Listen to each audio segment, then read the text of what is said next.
Okay, so everyone, today we're going to be studying about classification of living beings. Okay, so without further delay, let's get started. So, first of all, what we are going to cover today, I'm going to talk about that.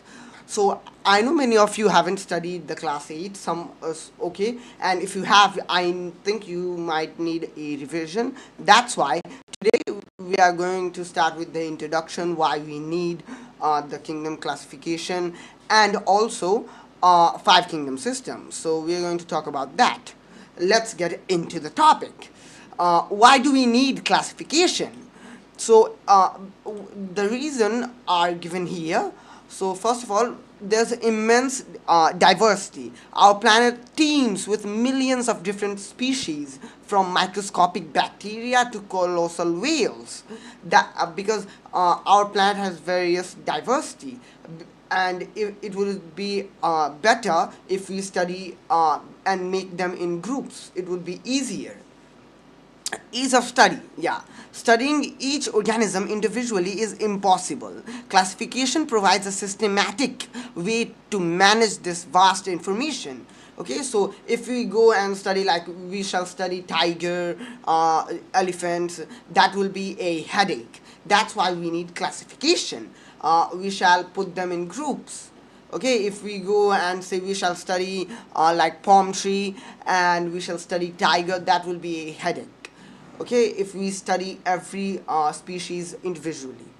Understanding relationship. Grouping organism helps us understand their evolutionary connection and shared characteristics. So it helps us understand. Okay, and global communication. A standardized system allows scientists worldwide to communicate clearly about different species. So it's easier when we classify things, classify organisms.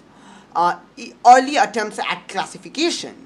Humanity's journey to understand life began with simple observation. So early on, we just use simple observation, leading to foundational classification effort.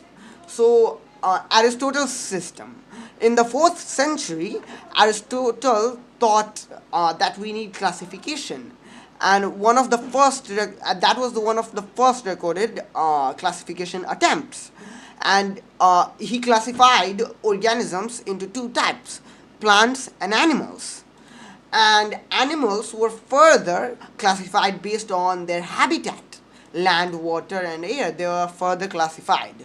So what were the limitation of this system? You might think this would have been a game changer, because it was simple. It was not like ours. So there were a bit flaws.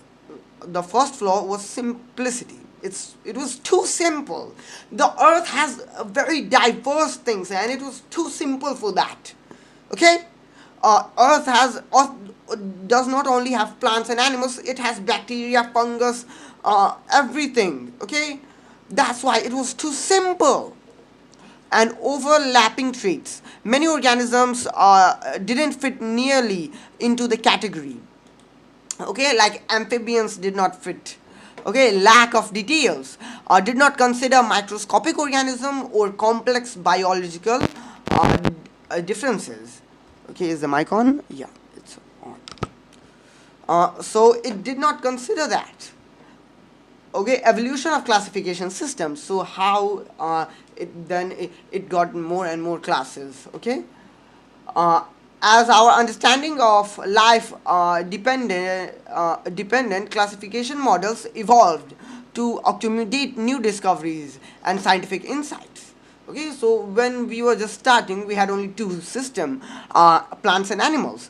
Then someone found out microscopic organisms, so we added protista. Then fungi was added, and after that monera was added. So each new system aimed to provide a more accurate and comparative framework for understanding the relationship among living organisms. And then in 19th cent in yeah in no in 1969, this old person comes and says, I have invented the five kingdom. I found out I've invented the five kingdom system of classification. This, his name was Robert H. Whittaker, and he proposed a revolutionary system that became widely accepted.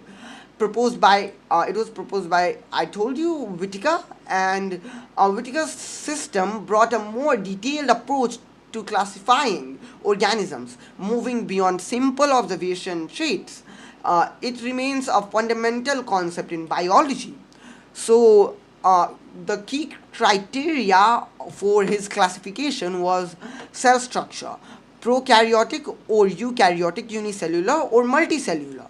So he thought eukaryotes will go in this, prokaryotes will go in this, multicellular will go in this, unicellular goes in this.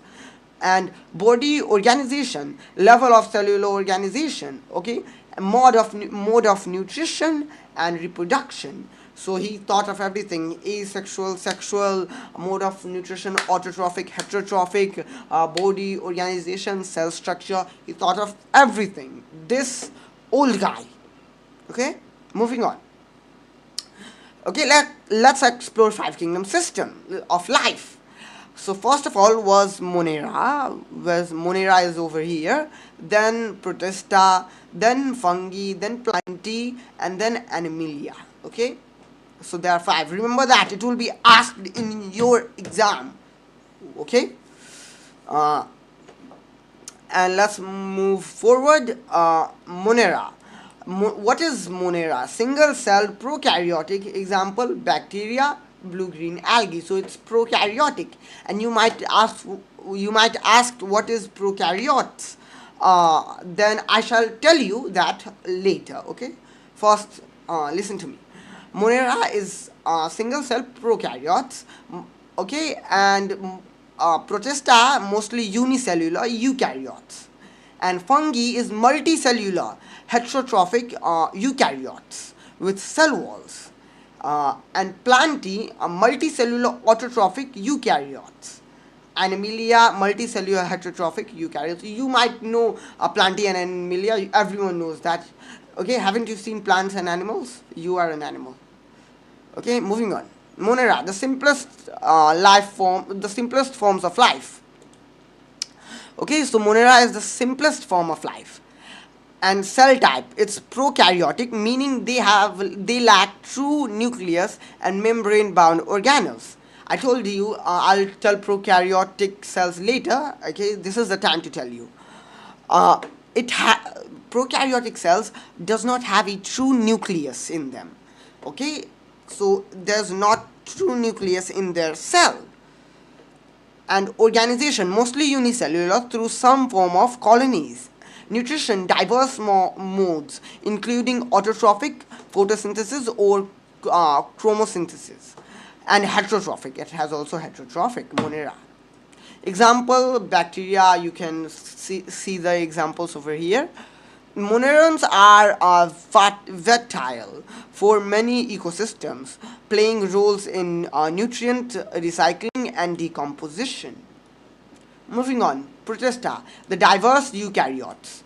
Cell type, it has eukaryotic. It means it has true nucleus in them. Remember that. Okay? I'm not joking. It has true nucleus in them.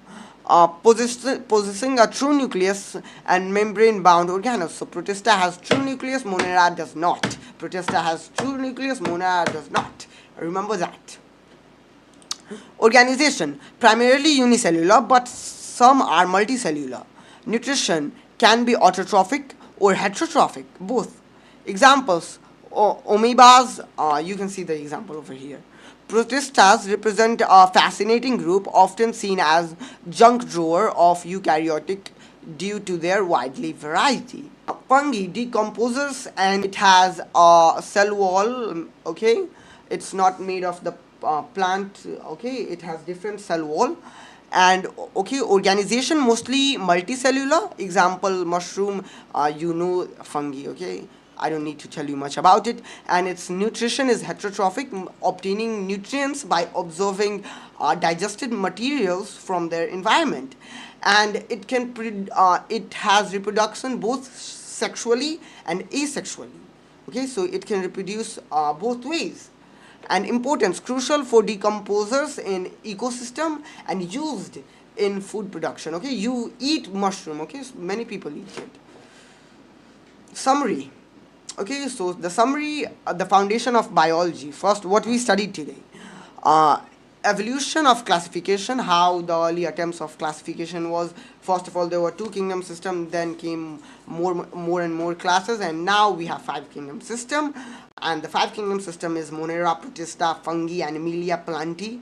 And importance of the five kingdom system, we studied the importance of five kingdom system, and we also studied the foundation for further studies. We studied Monera, Protista, and Fungi. And in the next videos, I hope I'll teach you Plantae and Animalia in the next videos. Okay, so thank you so much for watching. I hope you loved this video, and if you liked it, then hit subscribe to our channel. I'll see you next time.